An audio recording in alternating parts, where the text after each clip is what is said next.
হাওড়ার শালিমার রেলওয়ে স্টেশনের সংলগ্ন নেপালিপাড়া এলাকায় অবৈধ দখলদারির বিরুদ্ধে রেলওয়ে প্রশাসন একটি বড় ধরনের উচ্ছেদ অভিযান শুরু করেছে। মঙ্গলবার সকালে শুরু হওয়া এই প্রশাসনিক পদক্ষেপে বুলডোজারের সাহায্যে একের পর এক বেশ কয়েকটি অবৈধ নির্মাণ ভেঙে ফেলা হয়।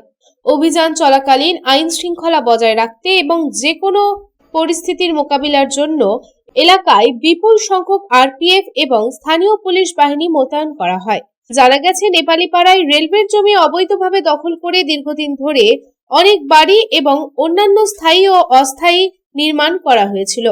রেলওয়ে প্রশাসন জমি খালি করার জন্য দখলদারদের বেশ কয়েকবার আইনি নোটিশ জারি করেছিল।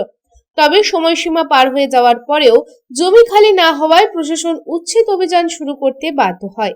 এই জমি ভবিষ্যতে রেলওয়ে প্রকল্পের জন্য ব্যবহার করা হবে বলে জানিয়েছে রেল প্রশাসন। এদিন অভিযান চলার সময় বুলডোজার দিয়ে রেলের জমিতে নির্মিত বেশ কয়েকটি বাড়ি গুড়িয়ে দেওয়া হয়।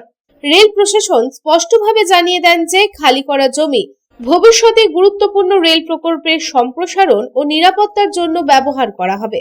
যদিও এই বড় উচ্ছেদ অভিযানটি এলাকায় কিছু সময়ের জন্য উত্তেজনা সৃষ্টি করেছিল, তবে বিপুল সংখ্যক পুলিশ মোতায়েন ও কড়া নিরাপত্তার মধ্যে পুরো অভিযানটি শান্তিপূর্ণভাবে শেষ হয়। রেল আধিকারিকেরা সতর্ক করেছেন যে সরকারি জমির কোনো অবৈধ দখল বরদাস্ত করা হবে না এবং ভবিষ্যতেও এই ধরনের অভিযান অব্যাহত থাকবে। Bureau report, public Times.